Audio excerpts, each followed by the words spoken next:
Guys, na-experience na rin po ba kayo na nabawasan po yung inyong GCash account every month, or may nag-auto deduct po sa inyong mga GCash or kahit sa mga online banking natin? So dito sa video na ito guys, ituturo ko po sa inyo kung paano po natin i-remove yung mga application na to na nag-auto deduct po sa inyong mga GCash account. So meron lang po tayo ditong dalawang option na gagawin guys, para ma-secure po natin yung ating online payment. Okay? Para ma-remove na rin po natin yan. Kaya panoorin nyo po ang buong video na ito guys, lalo na po yung pangalawang option, dahil yun po yung importante dito, ma-remove po yung ating mga online payment. Okay? Kaya simulan na po natin. Okay?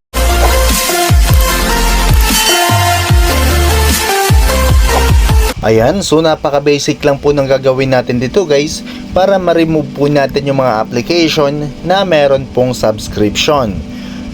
At ang una lang po natin gagawin dito, punta lang po tayo sa Play Store, and then click lang po natin itong profile or yung ating account dito sa Play Store, and then after that, click lang po natin itong payment and subscription.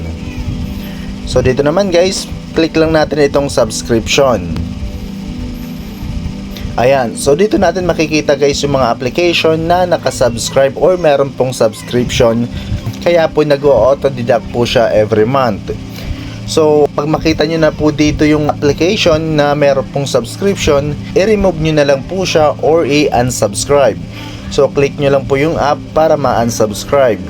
So for example guys, itong CapCut, nag-auto deduct po ito sa akin every month dati. So ngayon nag-unsubscribe na po ako, kaya expired na po yung nakalagay dito. Ayan, so yan po yung unang option na gagawin nyo para matanggal po yung mga application na merong subscription. And then yung pangalawang option naman guys, ay kailangan po natin i-remove yung ating payment method. At para naman po ma-remove natin yung ating mga payment method, ay back lang po tayo, then punta ulit tayo dito sa ating profile, then click manage your Google account. Ayan, so pag andito na tayo, punta lang po tayo dito sa payment and subscription. So dito natin makikita guys yung ating payment method dito sa ating cellphone. So katulad ko guys, meron po ako ditong PayPal, GCash and Bank. So dyan po manggagaling po yung mga payment na kukunin po ng mga application. So kailangan po natin i-remove yan para hindi na po sila mag-auto deduct if in case po na meron po tayo mga application na nakasubscribe. So sa pag-remove nito mga ating mga payment method, tap lang po natin yung gusto nating i-remove. For example, itong PayPal. Ayan, tap lang po natin yung PayPal. So dito guys, makikita na po natin ditong remove payment method. So tap lang po natin ito guys, para matanggal na po yung ating payment method, which is ito pong PayPal. Then ma-remove na po yan pag tinap natin yan. So ganun din guys ang gagawin nyo dito sa bank transfer. Ayan, may remove payment method yan, lalo na itong GCash.